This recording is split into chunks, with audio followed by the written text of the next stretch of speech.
سکتے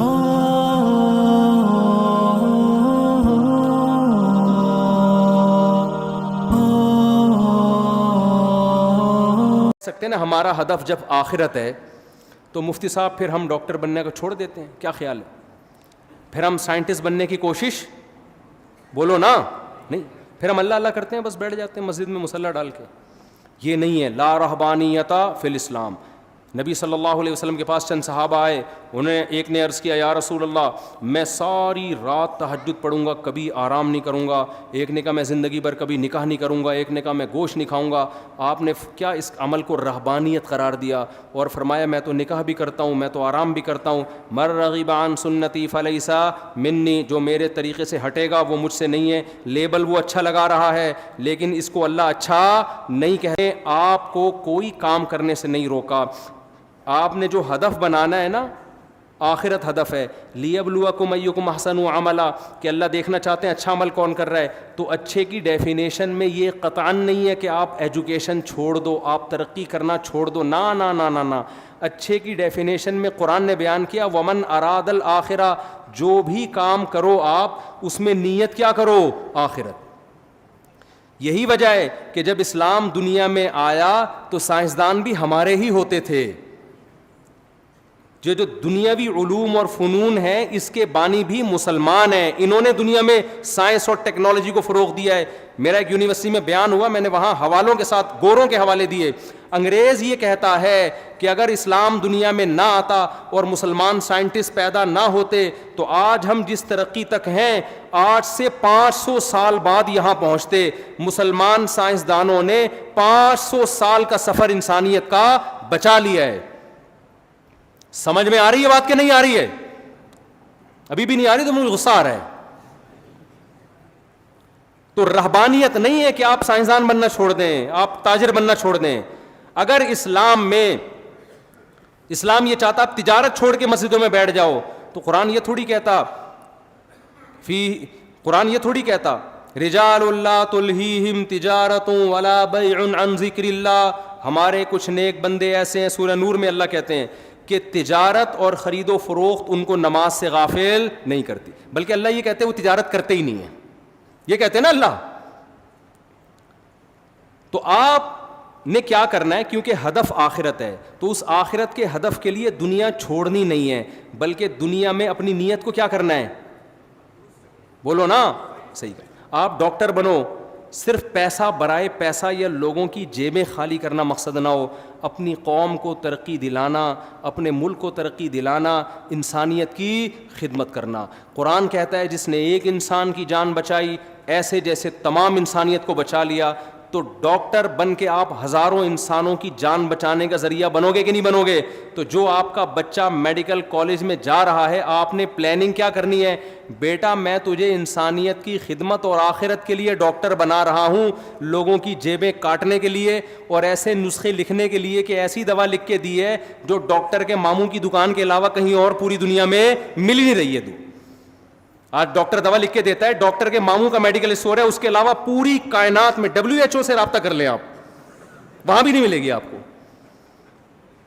اس کا مطلب کیا ہے؟ اس ڈاکٹر کا مقصد پیسہ کماؤ بھائی، آپ بنے ہو، خرچہ ہوا ہے، کس نے منع کیا ہے؟ لیکن اس کے ساتھ ظلم تو نہ کرو نا. جو ڈاکٹر ایسا نسخہ لکھ کے دے رہا ہے جو اس کے چاچو کے علاوہ کسی اور دکان پہ میڈیکل اسٹور میں ملتا ہی نہیں ہے، اس کا مطلب اس کا مقصد آخرت، یہ دھوکہ دے رہا ہے، زیادتی کر رہا ہے. ایک دوا مہنگی ہے، وہی فارمولے میں دوا سستی بھی مل رہی ہے، لیکن اس کمپنی نے آپ کو گفٹ دیے ہوئے ڈاکٹروں کو. ایسا ہوتا ہے کہ نہیں ہوتا؟ تو ڈاکٹر جان بوجھ کر وہی فارمولا، وہی نسخہ مہنگی کمپنی والا لکھ کے دے رہا ہوتا ہے.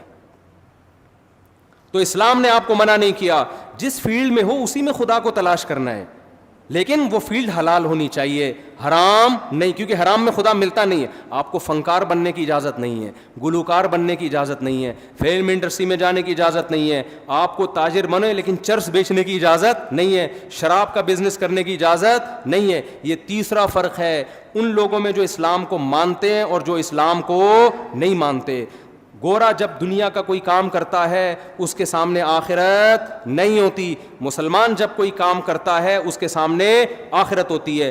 گورا جب کوئی کام کرتا ہے تو یہ دیکھتا ہے کہ لا کیا ہے, لیگل ہے یا انلیگل ہے. مسلمان جب کوئی کام کرتا ہے تو لیگل انلیگل سے پہلے وہ یہ دیکھتا ہے کہ حلال ہے یا حرام ہے. تو یہ 3 کام اگر آپ نے کر لیے تو میرے بھائی پھر اللہ نے آخرت میں ہمارے لیے خوشخبریاں رکھی ہیں. اور آخری اور سچی مچی کی آخری بات, آپ کہیں گے آخری کر کے پھر 1 گھنٹہ کھینچ دیا میں, سچی مچی کی آخری بات, بالکل سچی مچی کی, کیونکہ ماشاءاللہ اتنے لوگ اکٹھے ہوئے پھر کہاں پکڑائی میں آتے ہیں اتنے آرام سے لوگ. دیکھو ہر پیغمبر نے اپنی قوم میں جا کے اس گناہ کو ہائی لائٹ کیا ہے اور اس پہ رد کیا ہے جو اس قوم میں بہت زیادہ رائج ہو گیا تھا. شعیب علیہ السلام نے اپنی قوم کو کیا سمجھایا؟ ناپ تول میں کمی مت کرو. اس سے پتہ چلتا ہے اس قوم میں سب سے بڑا جرم شرک کے بعد کیا تھا؟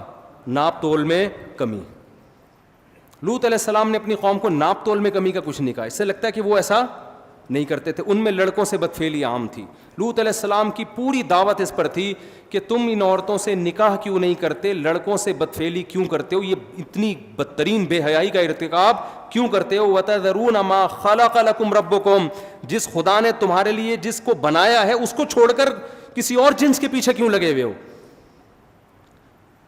تو ہر پیغمبر نے اس جرم کو زیادہ فوکس کیا ہے جو اس قوم میں رائج تھا.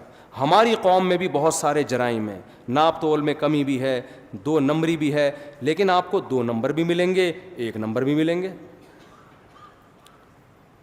ہمارے ہاں بہت سارے جرائم ہو رہے ہیں, ماں باپ کے نافرمان بھی ملیں گے, لیکن ہول سیل کے حساب سے ماں باپ کے خدمت گزار بھی آپ کو بولو ملیں گے. لیکن ایک جرم ایسا ہے جو تقریباً کامن ہو گیا ہے اور اس کے پھیلنے کی اسپیڈ بہت زیادہ ہے, وہ ہے بے حیائی. سمجھتے ہو؟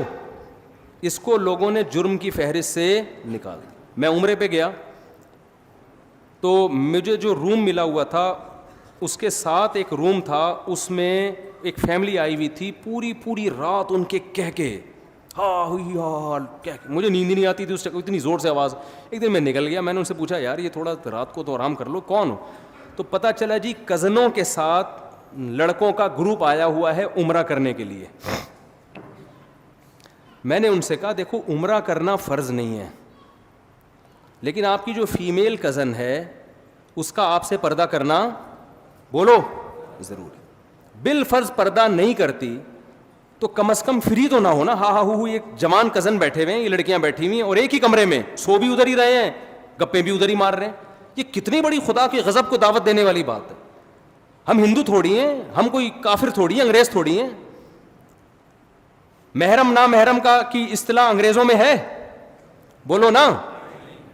وہ مذہب کو نہیں مانتا, جیسے چائنا والے مذہب کو نہیں مانتے. وہ کھانا کھانے سے پہلے یہ نہیں دیکھتے کہ حلال ہے حرام ہے پاک ہے ناپاک ہے, وہ کہتے ہیں پروٹین فل آف پروٹین ہے یا نہیں ہے. یہ کتا بھی کھا جاتے ہیں کیونکہ کتے میں گائے سے زیادہ پروٹین ہے ان کی رائے کے مطابق. تو ان کے یہاں حلال حرام محرم نا محرم نہیں ہے. تو آپ ادھر چلے جاؤ بھائی, پھر چھوڑ دو کزن کیا ہوتی ہے اور خالہ وہ محرم کیا ہوتی ہے, چھوڑ دو. اسلام نے تو پورا ایک دیوار کھینچی ہے. اور سورہ نور میں بھی سورہ حجاب میں بھی پوری ڈیٹیل قرآن نے بیان کی ہے. یہ محرم ہے اور یہ نامحرم. لا یبدین زینتہن, عورت اپنی زینت کو ظاہر نہیں کر سکتی الا لآبائہن, سوائے اپنے باپ دادا کے سامنے, بعولتہن, اپنے شوہر کے سامنے, اور ابناء بعولتہن, ابناء بعولتہن, اپنے شوہر کے بیٹے جو ستیلا بیٹا ہے. ایک رشتے کا نام لے کے قرآن نے بتایا کہ ان کے سامنے زینت ظاہر کر سکتی ہو, بے تکلف ہو سکتی ہو. اس کے علاوہ ساری دنیا کے سارے مرد تمہارے لیے کیا ہیں؟ نامحرم. آج ہم ماڈرن ہوتے ہوتے اتنے ماڈرن ہو گئے ہیں کہ محرم نامحرم کی ٹرم ایک مولویوں کی ٹرم سمجھی جاتی ہے, دقیانوس لوگوں کی ٹرم سمجھی جاتی ہے.